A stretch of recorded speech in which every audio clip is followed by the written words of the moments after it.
waxoon naa ko fi daaw am ñu mer ma ne leen dendale sëñ Tuubaa ak keneen yàq wax la. mooy li ma wax léegi foo jaar bàyyi fa coow. bàyyi leen loolu. buñ ko tëkkalee. ndax nañ la. waaw nañ bàyyi boobu say kër réew mi fi mu ne nii yow Pape Cheikh Diallo professionnel nga yaa ngi démontré. mais am na ñoo xam ne dañu jël seen téléphone ne dañuy def ñoom itam xaw ma live xaw ma kenn du ko yëg. dëgg la looy nëbb wax leen ko.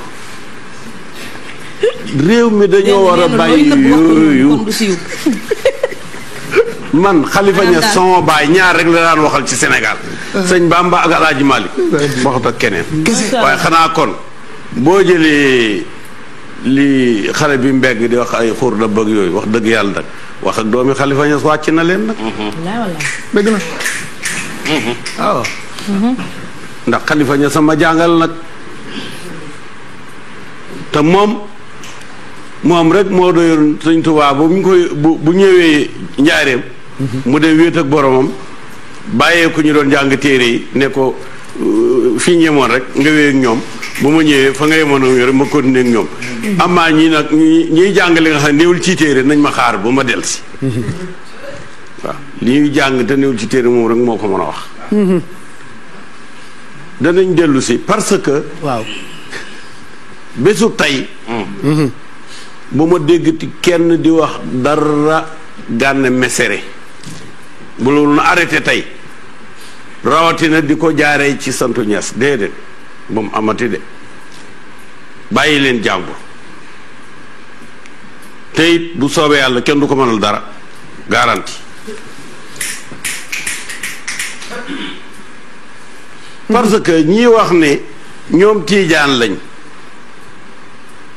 te kii du tiijaan dañoo xamul dara ci tiijaan mais da Sëñ Tuubaa moo bind radiya anni sibtu ka tiijaan yi Cheikh Tidiane ci boppam moo bég ci man teg ma moo bég ci man ànd ci li may def lim ci indi ci tawasul beneen sëriñ waxu ko fi Cheikh Tidiane nag kenn ëppalewu ko Cheikh Tidiane kon bàyyi leen jàmbur bàyyi leen jàmbur affaire bi murit ak tiijaan Kawlax ak Tiwaawoon Njaasaan feneen dañuy ñuy mot lent la benn équipe la gis nga équipe bi dugalkatu bal bi bu dugalee bal bi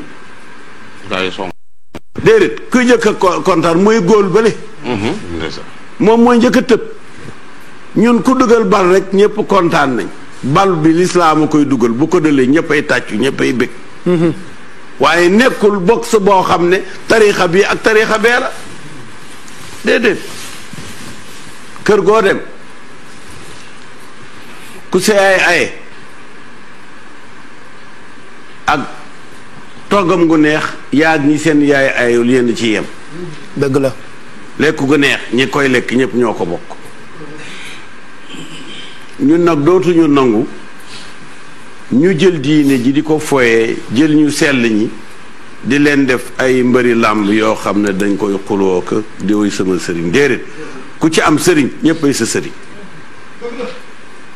ku ci amul sëriñ amoo sëriñ wax bi jeex na ñëwaguma nag ci waxtaan wi mu ngoog waaye dama ne moom kay tàmbalee guñu sax waaw tàmbaleegul waaw kon nag demat jeex na mu ngoog ñu tour de table commenté balaa ñuy tàmbali waaw Pape donc ñu koy jox wàccuwaayam sëñ bi vraiment mu nekk plaisir pour quartier général parce que je pense que mën nañu wax que ni bokk nañ ci ñi nga xam ne ci weeru koor bi ñoo njëkk a commencé waxtaan wi ak moom ba macha allah moom ku ñëpp soxla la. ba vraiment muy wër aussi ci Sénégal bi yëpp. vraiment di def ay waxtaan yu am solo. donc ñu koy dalal di ko dalal parce que kilifa la boroom xam-xam la aussi di ko interpeller ci ay déclaration yoo xam ne war nañ ci mën a am ay jàngat. parce que man taalibe Baay Laay bi. Seydina Limaamul Mahdiyu bëgg naa ko laaj. ay question yoo xam ne bëgg naa mu tontu ma ci. en tant que taalibe Seydina Limaamu parce que diine bi moom du suñu xam-xam ndaw dañuy bëgg di laajte pour xam parce que ku nekk rek je pense que fa nga toog ay jullit lañu ay doomi jullit lañu doomi jullit te ku nekk fa nga toog rek je pense que sa gëm-gëm ak sa taxawaay c'est unipersonnel te loolu yow rek la concerné donc je pense que am na ay questions yu am solo yu ñu mën a laaj ba nga xam ne day gën a tollale ak yemale diine bi parce que à la fin de la journée ñun ñëpp ay jullit lañu. donc ñun pour que ñu mën a nekk à l'aise aussi il faut je pense que si déclaration yi ñu ciy mën a gis suñu bopp.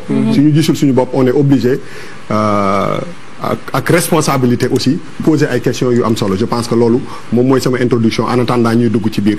kii dafa mel ni fenn ne da joxu la Cheikhou Sarif bu màgg moo nekkoon.